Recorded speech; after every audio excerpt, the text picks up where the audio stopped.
Oiê! Vamos começar mais uma live aqui no YouTube. E hoje o tema que eu trouxe para vocês é o relacionamento na maturidade. Como é que funciona isso, principalmente para quem vem de um divórcio, né? Para quem estava fora da pista por um tempo, essa busca, como ela acontece? Quais são os medos que a gente carrega, quais são as feridas que vêm junto à tona com isso tudo. Então, para começar, eu gosto muito de trazer a ideia de que todo ser humano ele é composto de várias gavetinhas. Então, eu tenho as minhas gavetinhas, o outro tem as gavetinhas dele, e lá dentro, muitas vezes está carregado de feridas, feridas de outras relações, feridas emocionais de crenças da infância. E aí, quando essas pessoas se unem, essas gavetinhas são disparadas, elas vão abrindo. E aí que é a magia de se relacionar acontece, né? Como eu tolero, como eu consigo gostar, como eu me comporto dentro das gavetinhas abertas do outro. E aí, quando a gente sai de um relacionamento onde essas gavetinhas já foram acionadas por outras vezes, uh, o desafio se torna ainda maior. É diferente, sabe, de um relacionamento de adolescentes ou de mulheres mais jovens que estão começando essa busca por uma relação e ainda as gavetinhas estão meio vazias, sabe? O desafio na maturidade ele aumenta nesse sentido, porque não tem como a gente não levar para o próximo relacionamento alguns dos nossos medos, algumas das nossas inseguranças, mas a gente leva também experiências boas que foram vividas. Só que o que eu mais ouço, né, da mulherada principalmente, é o medo de confiar de novo. Como vou confiar de novo? Né? E a confiança é algo que não é imposta, a confiança é uma coisa que a gente vai adquirindo com convivência, a gente vai adquirindo de acordo com aquilo que a gente vai vendo da outra pessoa, a postura que a outra pessoa tem diante de você e diante da vida. Não é tão simples quanto apertar um botão e falar agora eu confio. Claro que não. E eu costumo dizer também que a gente já é macaca velha, né? Então a gente identifica meio que rápido algumas situações. Só que também tem um lado de que a gente acaba, às vezes, sendo mais rígidas em relação às nossas escolhas. E por todas essas coisas que eu já falei, de medo, de insegurança, né? N coisas que acontecem, a gente acaba não confiando, às vezes, em nós mesmas. Então, a rigidez acontece porque, às vezes, estamos descrentes de nós, né? A autoconfiança já não existe, muitas vezes a autoestima também está abalada, bem como a rigidez em relação à escolha do parceiro. Então, a gente faz uma lista, né? Eu quero que o meu parceiro tenha isso, isso, isso, isso, isso, não tenha aquilo, aquilo, aquilo, aquilo, aquilo. E quanto mais o tempo passa, mais a gente vê o quão difícil é achar uma pessoa que a gente consiga fazer o tiquezinho em todas essas nossas exigências. Exigências essas que nos tornam rígidas diante da vida. Só que flexibilizar a vida é muito importante. Porque se a gente não flexibiliza a vida, como é que a gente vai aceitar os defeitos de uma outra pessoa? Porque amar é aceitar o vazio e a sombra do outro também. Então, além dessa exigência que a gente tem com a gente exige do outro uma perfeição que é inatingível. E que o fato dela ser inatingível faz com que a gente tenha a impressão de que não tem homem para nós e que os homens dizem que não tem mulher para eles. Eu escuto muito isso em atendimento. Eu falo, gente, onde estão essas pessoas que elas não se encontram? Porque o homem está dizendo que quer e não tem, a mulher está dizendo que quer e não tem. Cadê essas pessoas para se encontrarem?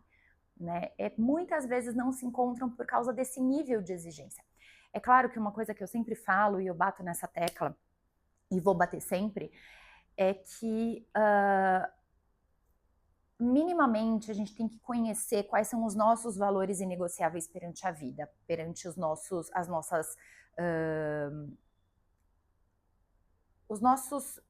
princípios, né? Então a gente tem que saber, porque quando a gente sabe quais são os valores que a gente negocia e aqueles que a gente não negocia, fica muito mais fácil. Sabe aquele ditado que diz: se você não sabe o que você quer, qualquer coisa serve? E muitas vezes, por não sabermos, qualquer migalhinha que o outro nos dê já abre o sorriso e acha que é o amor da vida.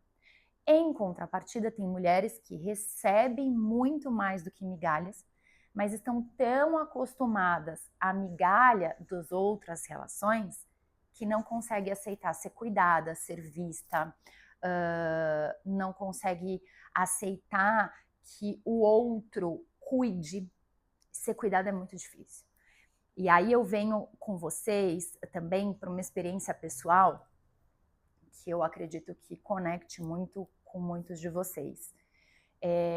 Quando eu me divorciei do pai do meu filho há 11 anos atrás, eu tive que me virar muito sozinha em relação a várias coisas da vida que antes eu não precisava fazer, não fazia, enfim. Porque tinha um homem ali tomando a frente de várias soluções para a vida, carregando uma mala pesada, resolvendo problemas. E aí, quando eu me vi sozinha, eu e meu filho, eu fui obrigada a tomar as rédeas da minha própria vida. E o que isso impacta? Uma vida sozinha com um filho é uma vida onde, além de muitas renúncias, nós temos que fazer escolhas que às vezes não seriam as mesmas escolhas se a gente estivesse acompanhada.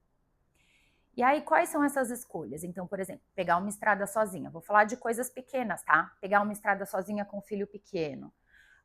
Carregar uma mala pesada e colocar no porta-malas. Matar uma barata que aparece dentro de casa, desentupir um ralo, desentupir uma privada, trocar lâmpada. Coisas simples do dia a dia que eu me vi fazendo depois do meu divórcio por uma necessidade. Então não tinha mais ninguém que resolvesse isso para mim, e mesmo que eu não fizesse com as minhas próprias mãos, eu tinha que saber entrar em contato, chamar alguém que fizesse. Só que eu arregacei muito as minhas mangas. Eu trouxe muita responsabilidade para mim e eu acabei fazendo tudo muito, muito, muito sozinha. Ai, que lindo, Ana, você é guerreira. Não, esse título de guerreira, deixa pra lá. E aí a necessidade faz a gente fazer coisas que a gente acha que nunca seria capaz. Então, muitas coisas eu fiz, eu passei, pneu de carro que fura, dinheiro que tem que saber administrar sozinha, o trabalho que tem que ser dobrado, triplicado, quadriplicado muitas vezes, e principalmente a responsabilidade. Né? A responsabilidade de educar, a responsabilidade de cuidar, de zelar e ao mesmo tempo de impulsionar o filho para a vida. E aí a gente acaba virando meio homem, sabe? Meio masculinizada, não de perder delicadeza e de perder o lado feminino que já é inerente ao sexo feminino, e aqui eu não estou falando de escolhas ou opções sexuais, não, eu tô falando de energia feminina, energia masculina, nascemos com ela, não nascemos com ela, adquirimos depois, o que fazemos. E aí eu acabei me masculinizando demais para poder dar conta de tudo. E aí quando aparece uma pessoa que quer cuidar de você, quer entregar para você coisas boas, é difícil aceitar. E eu passei por isso. Então, eu espantei muitos homens da minha vida que se aproximaram com essa energia masculina do cuidar, do proteger, do zelar, do trazer segurança, porque eu não sabia receber.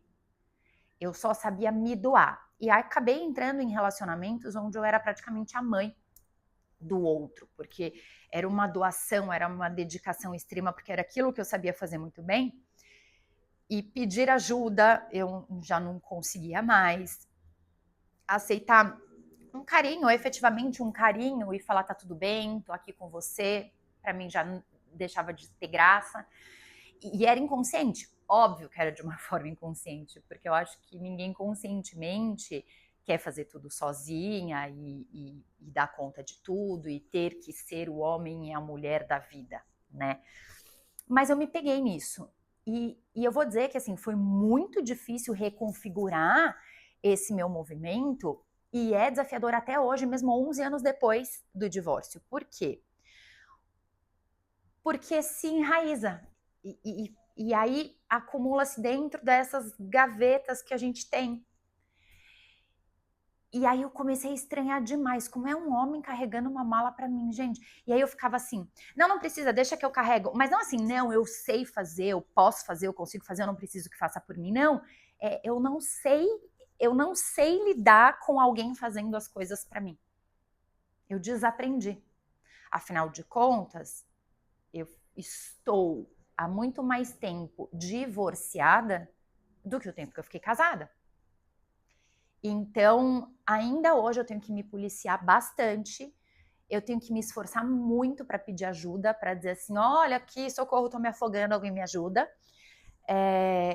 E de deixar alguém solucionar coisas para mim.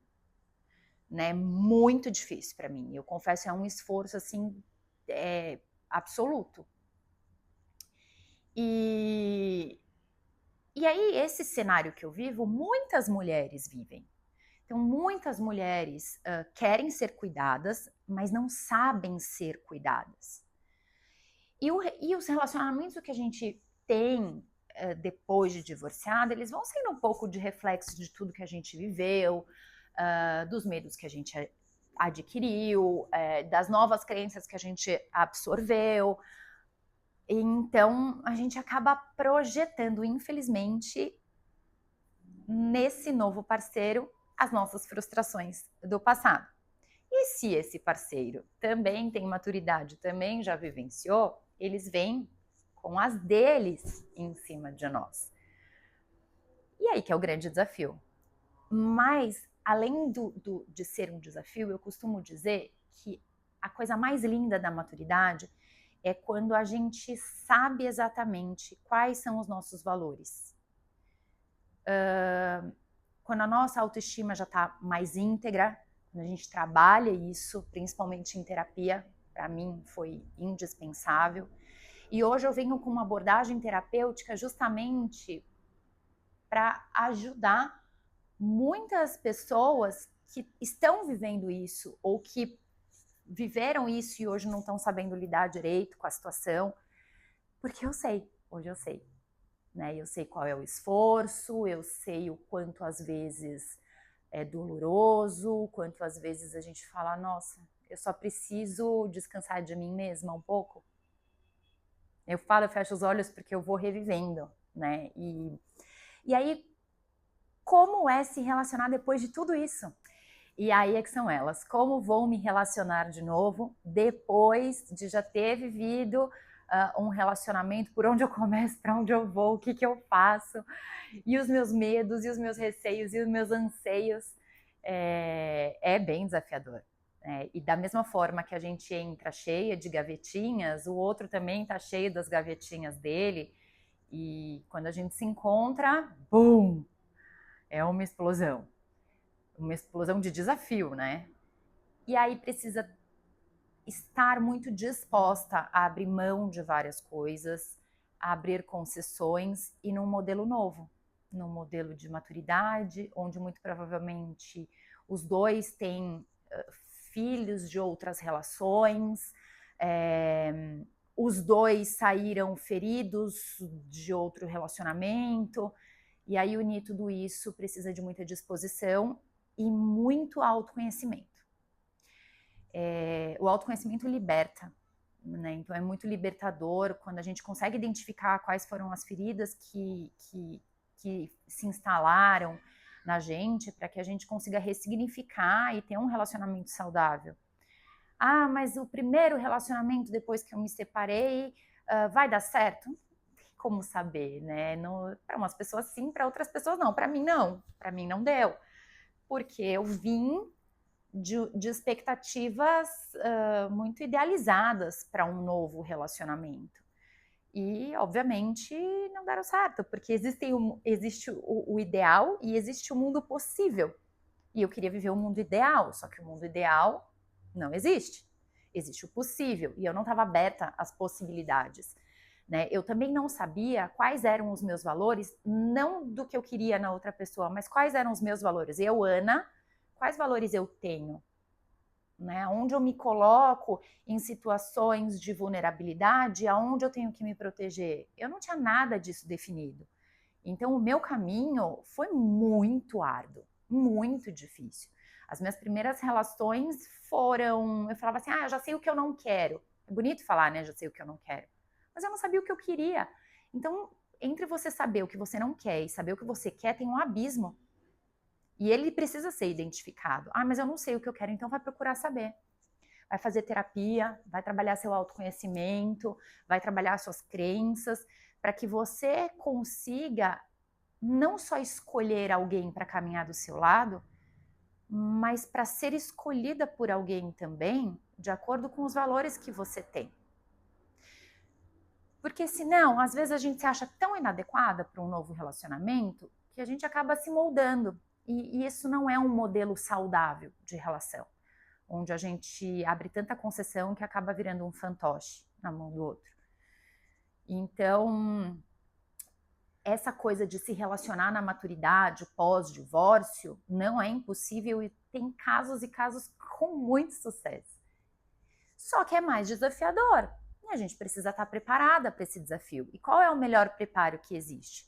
Autoconhecimento e flexibilidade.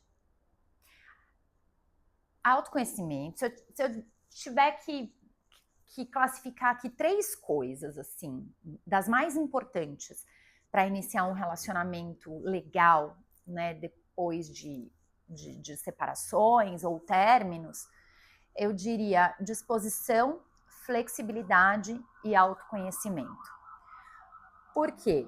Autoconhecimento sozinho, sem uma ação, ele não serve para nada, ele vira um peso. Então a gente tá passando uma ambulância aqui, ó, vocês estão ouvindo a sirene? O autoconhecimento sem a disposição para agir não serve de nada. O autoconhecimento sem a flexibilidade também não serve de nada, porque a gente vai ficar encaixotado e restrito a uma única coisa, que é o que a gente conhece. E a gente não abre oportunidade para o desconhecido. Porque o desconhecido, por melhor que seja, como eu não conheço, eu não sei lidar. Então eu prefiro ficar ali na minha zona de conforto. O ser humano é feito de tentar sobreviver o tempo todo. E nessa tentativa de sobrevivência, a gente tenta se proteger.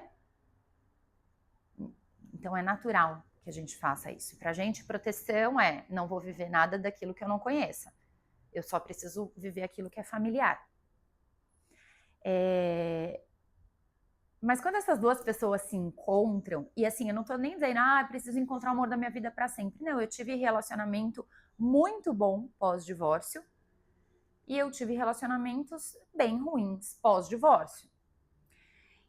E aí eu vou dar um exemplo, um relacionamento ruim, por exemplo. Foi um relacionamento onde a outra pessoa me achava inadequada em várias situações e pedia menos de mim. Ana, menos. Ana, calma. Essa foi uma relação que me mostrou, por exemplo, que eu não posso ser menos do que eu sou, porque o outro não fica contente com isso.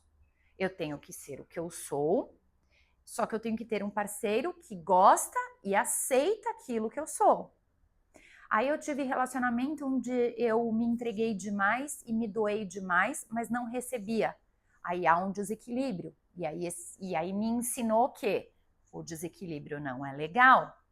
Porque quem se doa demais acaba ficando sempre com uma falta e acaba cobrando do outro aquilo que quer receber, só que o outro tem uma dívida tão grande que ele não consegue cumprir. Normalmente esse que está na dívida se afasta.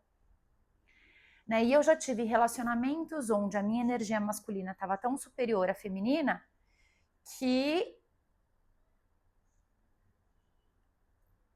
aconteceram duas coisas, na verdade. Que eu acabei não aceitando ser cuidada e esse homem com energia masculina também não conseguiu ficar. Ou eu atraía homens com energia muito feminina, que queriam ser cuidados. Só que a nossa essência não é essa. E aí o que acontecia? Não dava certo. Então, esses relacionamentos, eles foram muito bons para eu internalizar, para eu aprender, para eu crescer, para eu me desenvolver e para hoje eu trazer para vocês também dados reais de experiências minhas para eu conseguir ajudar e colaborar com o desenvolvimento humano, que é o que eu trabalho hoje. Então, além das minhas formações, eu tenho uma bagagem vivida que me traz muito o lugar de fala para que eu consiga ajudar cada vez mais as pessoas. Então não se frustre se você entrou num relacionamento pós-divórcio ou pós-término de relacionamento e você já está na maturidade e tinha tanta expectativa sobre isso e acabou não dando certo. Não desista, não desista, porque com certeza foi um aprendizado. Eu lembro que teve um dia que eu falei assim, eu não aguento mais aprender, eu não quero mais aprender nada, chega. Porque se cada relacionamento que eu vivo, e 11 anos de divorciada, né? Então, se cada relacionamento que eu vivo for valer só de aprendizado, eu vou aprender até quando? Quando, na verdade, a vida inteira foi feita pra gente aprender. E a outra pessoa também tem que estar disposta a essa flexibilidade, a essa disposição, a esse autoconhecimento que eu tô dizendo para você ter, o outro também tem que ter. Então, é difícil encontrar mesmo, porque é uma agulha no palheiro. Mas a dica é, quando você encontrar uma pessoa que tá ali, alinhada aos seus valores, a doação e e o que você recebe tá ali de uma certa forma equilibrado, vamos tirar um pouco os tiquezinhos de exigência que a gente tem e vamos flexibilizar o processo. Às vezes a gente exige demais do outro, mas a gente tá pronta para ser esse nível de pessoa que a gente exige que o outro seja pra gente? Às vezes não. Então eu quero trazer aqui para vocês hoje, o meu objetivo hoje era dizer, existe relacionamento bom pós-divórcio. A maturidade traz pra gente uma luz imensa sobre o que é se relacionar, mas tudo isso só é possível se você estiver disposta e com autoconhecimento, sabendo que esse jogo da vida, né, que a gente vive, é desafiador o tempo todo. E esse é mais um desafio. Então bora nos desafiar o tempo inteiro. O amor é lindo, ele existe, as pessoas são loucas para amar e ser amadas. Seu par tá por aí, pode ter certeza. Fica com Deus, até semana que vem.